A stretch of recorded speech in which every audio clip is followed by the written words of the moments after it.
नमस्कार रसिक प्रेक्षकांनो, मी पळणिका पागधरे तुम्हा सर्वांना गुढीपाडव्याच्या आणि हिंदू नववर्षाच्या खूप खूप शुभेच्छा। आजचा दिवस खूप विशेष आहे। एकीकडे सण आहे तर दुसरीकडे आमच्या गावाची म्हणजेच चिंचणी गावदेवी यात्रा आहे। दरवर्षीप्रमाणे यावर्षीही आम्ही गावाला निघालो आहोत। चला तर मग आजचा हा भक्तिमय प्रवास अनुभवूया। सकाळी लवकर आम्ही विरारहून डहाणू लोकल पकडली आणि बोईसरला पोहोचलो। स्टेशनवर उतरल्यावर थोडं चालत आम्ही बस स्टँड गाठलं। 10:15ची बस पकडून आम्ही निघालो चिंचणीला। खिडकीतून दिसणारा निसर्ग आणि यात्रेचा उत्साह आत्तापासूनच जाणवू लागला होता। चिंचणीला उतरून थोडं चाललो।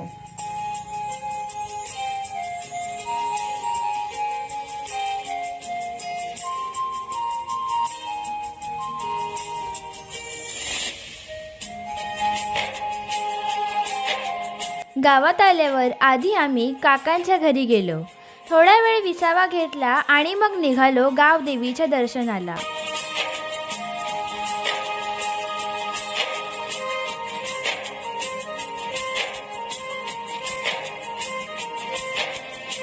गावात चालत असताना रस्त्यात सर्वांनी घराबाहेर गुढी उभारली होती। ते बघून फारच छान वाटले। एकाच रांगेत सर्वांची गुढी होती। एकदम समोरासमोर छान वाटले बघून। गावदेवीच्या पालखीच्या स्वागतासाठी काही लोक पताके लावत होते।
मंदिरात जाताना वाटेत एक सुंदर तलाव लागलं।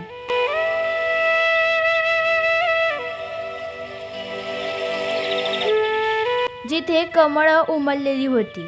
पण मित्रांनो, एक गोष्ट मला मनाला फार लागली। एवढ्या सुंदर तलावात भरपूर कचरा आणि प्लास्टिक होतं। माझी विनंती आहे की आपण आपला निसर्ग स्वच्छ ठेवायला हवा।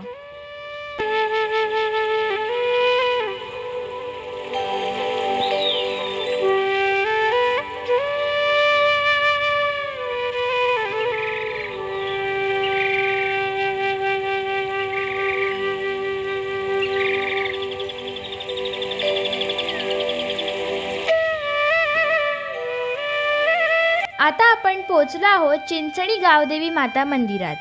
हे मंदिर अतिशय प्राचीन असून पालघर जिल्ह्यात डहाणू तालुक्यातील वसलेले मंदिर आहे। भाविकांचे मोठे श्रद्धास्थान आहे हे मंदिर। चिंचणी हे ऐतिहासिक काळापासून एक महत्त्वाचे बंदर राहिले आहे। येथील गावदेवी माता ही संपूर्ण गावाची रक्षणकर्ती मानली जाते। स्थानिक म्हणजे कोळी समाजाचे हे मुख्य श्रद्धास्थान आहे।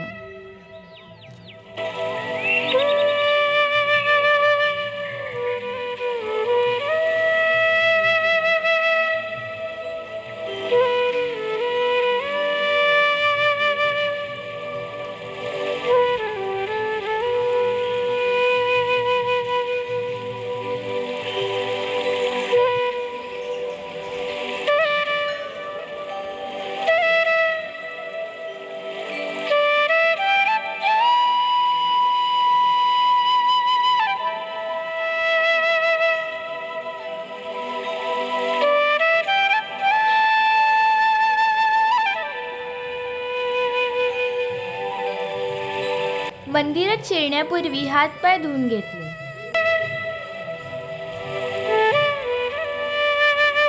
आधी हनुमंताचे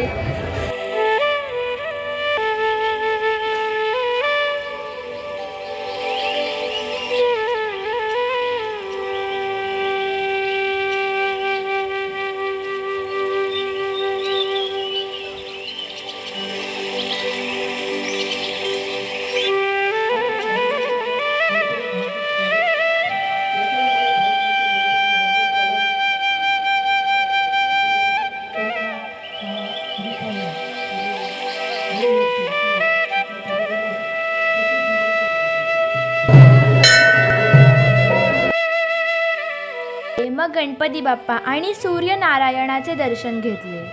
मंदिरात देवीची प्रसन्न मूर्ती असून ती अत्यंत जागृत मानली जाते. अनेक भाविक आपल्या नवसासाठी येथे येतात. आईने घरी बनवलेली पुरणपोळीचा खास नैवेद्य देवाला अर्पण केला.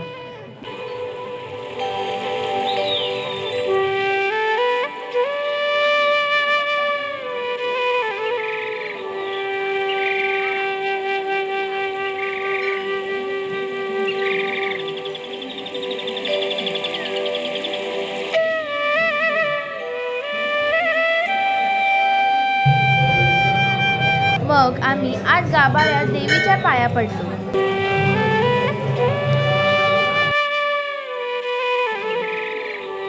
मग नंतर मी बाबासोबत मंदिराला प्रदक्षिणा घातली आणि थोड्या वेळ तिथेच शांत बसली. आज यात्रेमुळे प्रचंड गर्दी होती, पण तरीही एक वेगळीच प्रसन्नता जाणवत होती.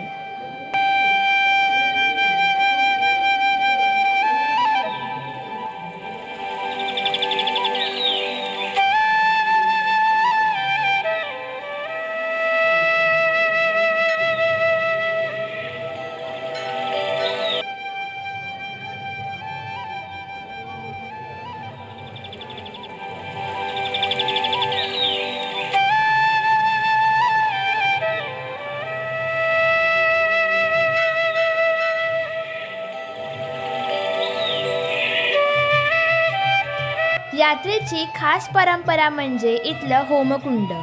मंदिरातूनच नारळाला तूप लावून मिळतं.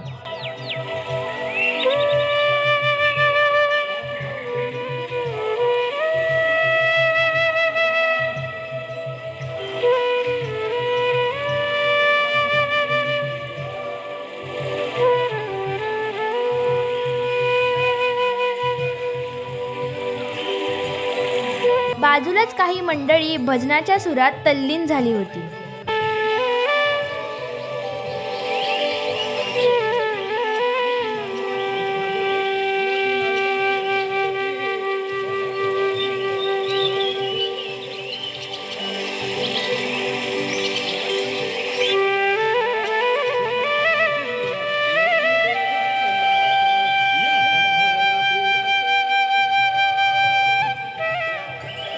जो मी श्रद्धेने होमकुंडात अर्पण केला.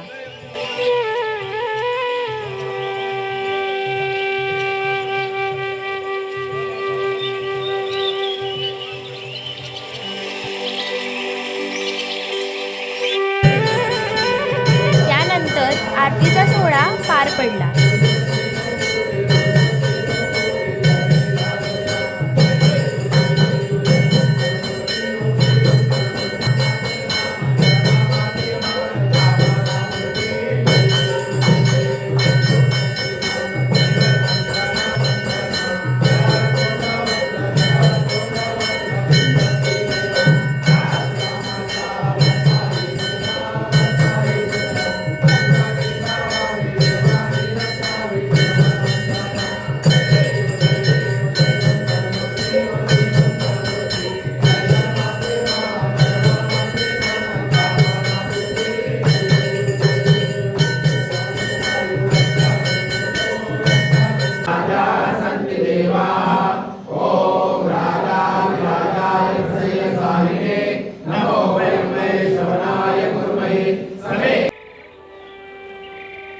दर्शनानंतर आम्ही मंदिराच्या समोर असलेल्या स्टॉल व पाळणे बघितले व नंतर आम्ही मंदिरासमोरच वसलेल्या अथांग अशा चिंचणी समुद्रावरती गेलो. समुद्राची ती थंड हवा आणि यात्रेचा थकवा क्षणातच पळून गेला.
तिथून काही खाऊन पिऊन आम्ही निघालो परतीच्या प्रवासाला.